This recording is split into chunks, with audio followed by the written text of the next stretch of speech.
it's Skyee here. I hope you're all doing well today. As you can probably tell by the title of this video, today we're going to be doing my Inktober Sketchbook tour. This was my second year participating in Inktober. Last year I struggled a little bit with it, but I did various things to make it easier on myself, such as I was drawing a little bit in advance. I'd try to have 2 or 3 days ahead planned out at least. And I also used smaller sheets of paper. So this year I struggled quite a bit more. I was so much busier this year. I didn't draw out or plan any drawings in advance, which definitely made a huge difference, made it a lot harder.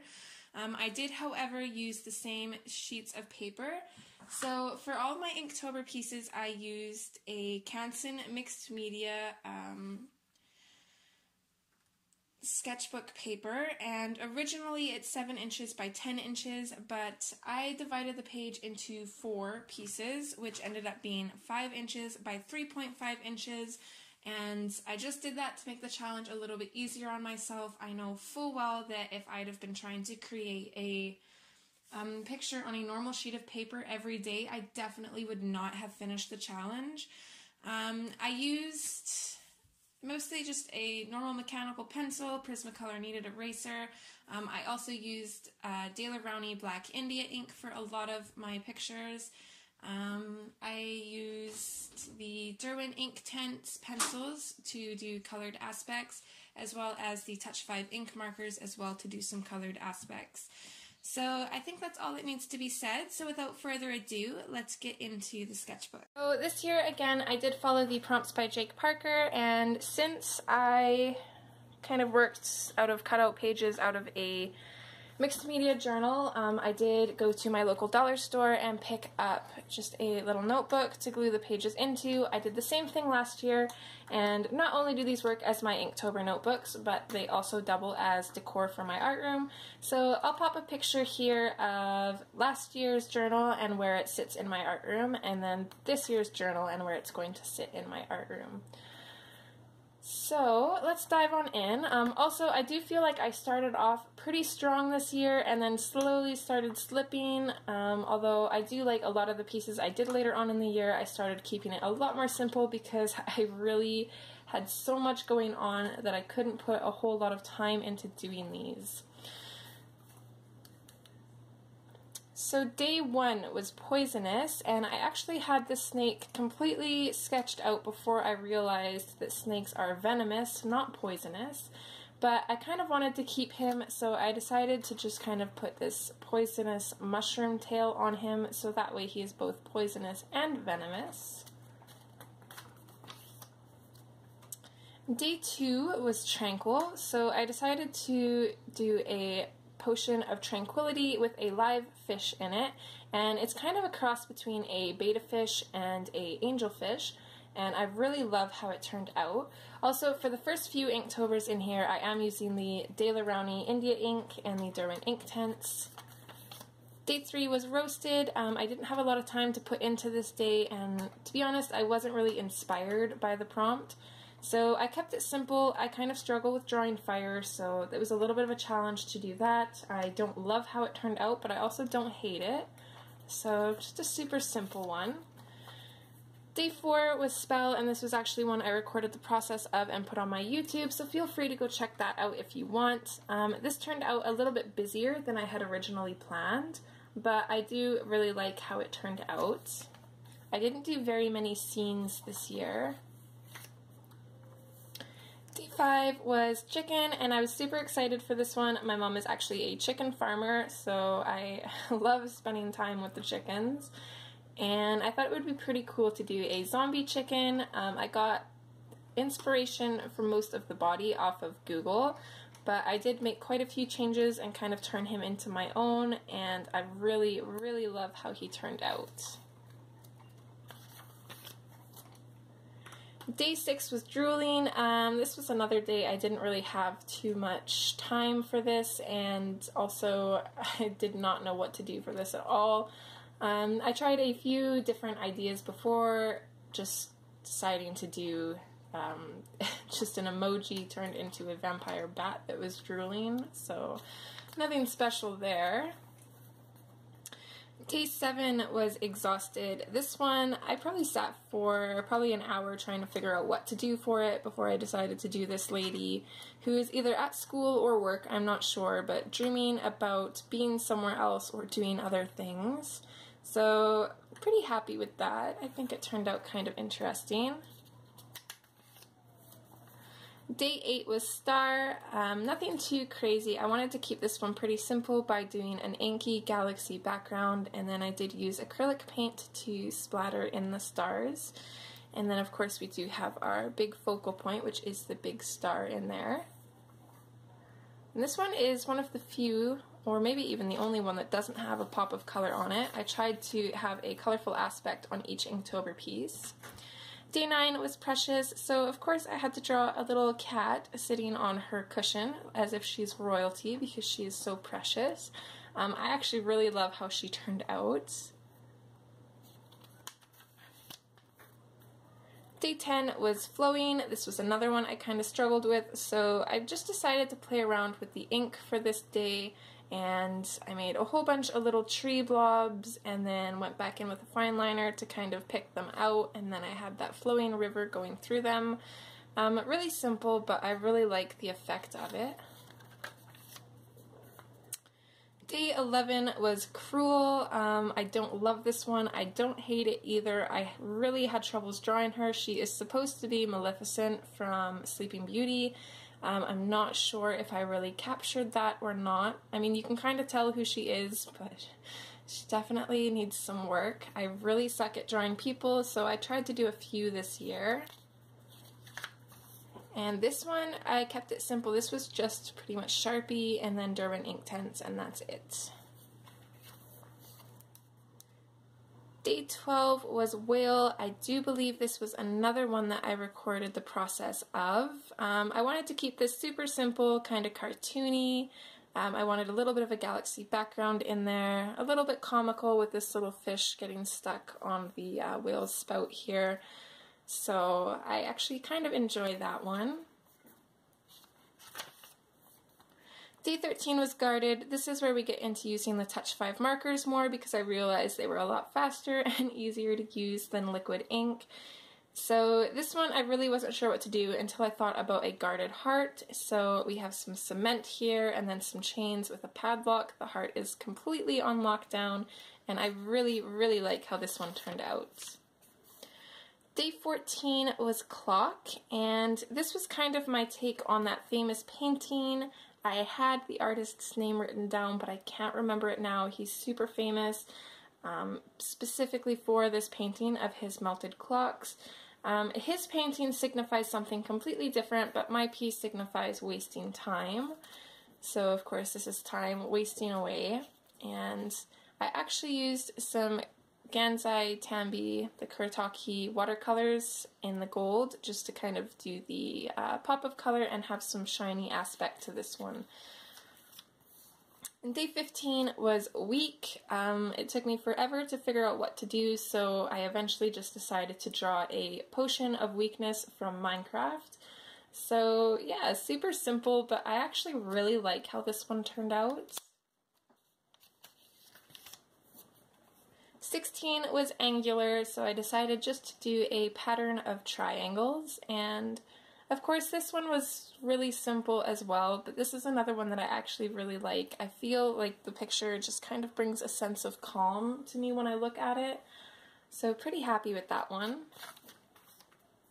Day 17, Swollen. I have to admit this guy is pretty cute, however I don't completely love him. I feel like I could have done a lot better, but I was pushed for time.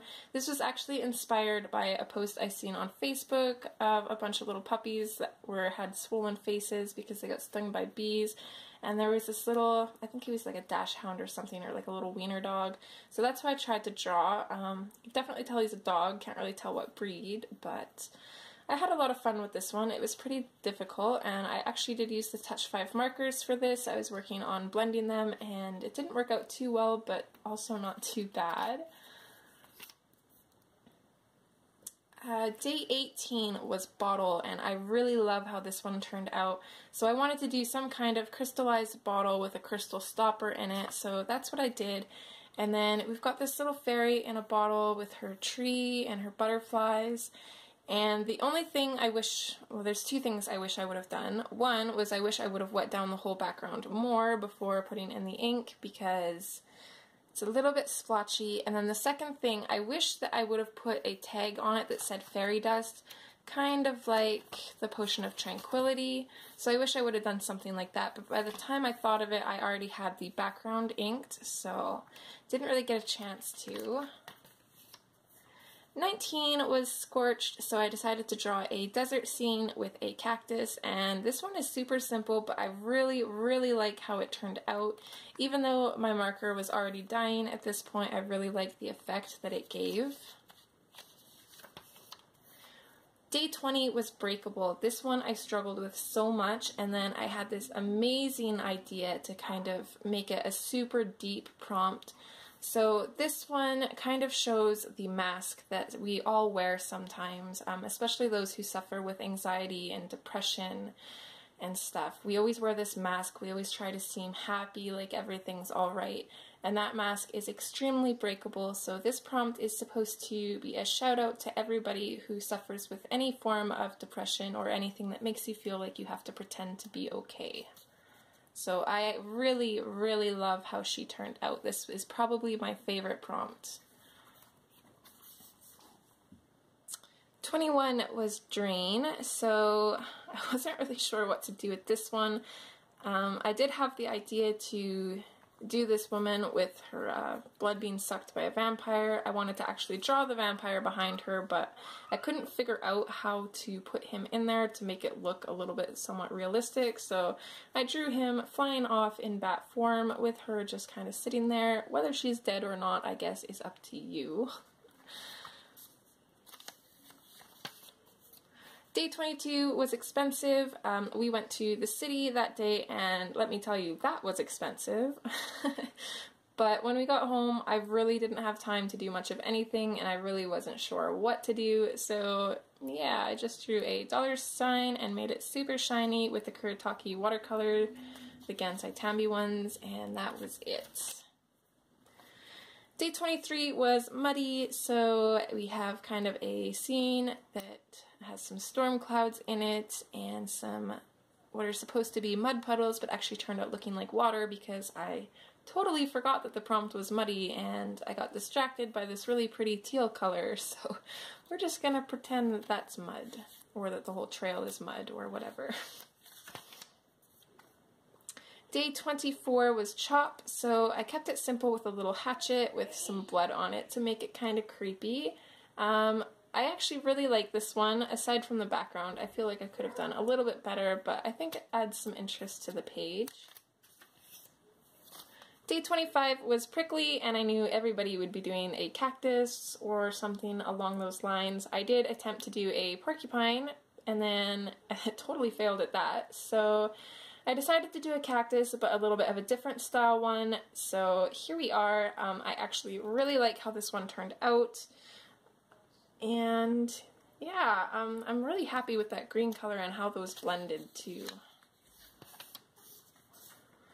Day 26 was Stretch, so here we have Miss Lilo stretching. Not the best drawing, but I actually really like how it turned out. And then, of course, we have the word stretch written with a bunch of cattails, which I thought was pretty cool. Day 27 was Thunder. I knew that everybody would be doing some sort of storm clouds or thunder clouds or lightning, so I wanted to do something similar but different, so I decided to try my hand at some comic writing. This was another one that I recorded the process of. There's one more in there as well. I can't remember which other one I did. I did do 4, so if you're interested, go check that out. So anyways, I think the comical writing kind of turned out pretty interesting, and then I decided to have a thunderous background as well with some lightning. And I have to say, I wasn't really happy with this one at first, but it's definitely growing on me. Day 28 was Gift, so I kept this one pretty simple as well, and I couldn't decide whether to have the gold or the red as the pop of color, so I decided to do both, which I actually kind of regret. I really don't like how that gold turned out, so I wish I would have just done the red, but it is what it is. Ooh, this page is Okay, day 29, double. I struggled on this one so much before I remembered that I do double exposure paintings, so why not? So this one I kind of cheated a little bit. Most of this is watercolor. I did ink out the profile of the deer, and then all of this black in here is ink, and then the white is some white ink gel pen. So there is a little bit of ink on this page, but it is mostly watercolor. It is super pretty. I really like how it turned out. This is probably my second favorite in here. Day 30 was Jolt, and this one I had originally thought of doing a fellow getting electrocuted and kind of like showing his bones and like the look that he was electrocuted like you see on cartoons. But I suck at drawing people, so I decided to draw Jolteon from Pokemon, and I kind of changed him up a little bit. Those who know Pokemon know that Jolteon is yellow for one, and also he's got this little weird little side pokey things as well, but I didn't really want to draw that. He is an evolution of Eevee, so I wanted to keep it similar to her. So instead of those side pokey things, I did a really pokey tail, because everybody knows Eevee by her tail. So I did change it up quite a little bit, and then I made the color blue, which kind of makes him look more like an ice Pokemon, but I really, really like the effect. So definitely happy that I did that. He is another one of my top favorites. And then the last day was Slice. I sat in my art room for probably an hour and a half trying to come up with something and trying to pretty much just give up all at the same time. The last day was probably the hardest. I just wanted it to be over. I couldn't really think of anything, and then I looked over at my scissors and I was like, well, how about a amputated finger? So that's what I drew, and we got some blood in there. It looks super gory. I actually really liked how it turned out, and it made it so I actually completed Inktober, so I was definitely happy with that. At this point, I can't say whether or not I'm going to participate next year. I guess I'll have to play it by ear. I might attempt it, but if next year is anything close to as busy as this year was, it's probably not going to happen, but we'll see. Anyways, I hope you guys enjoyed, and I hope to see you guys in my future videos. Okay, bye!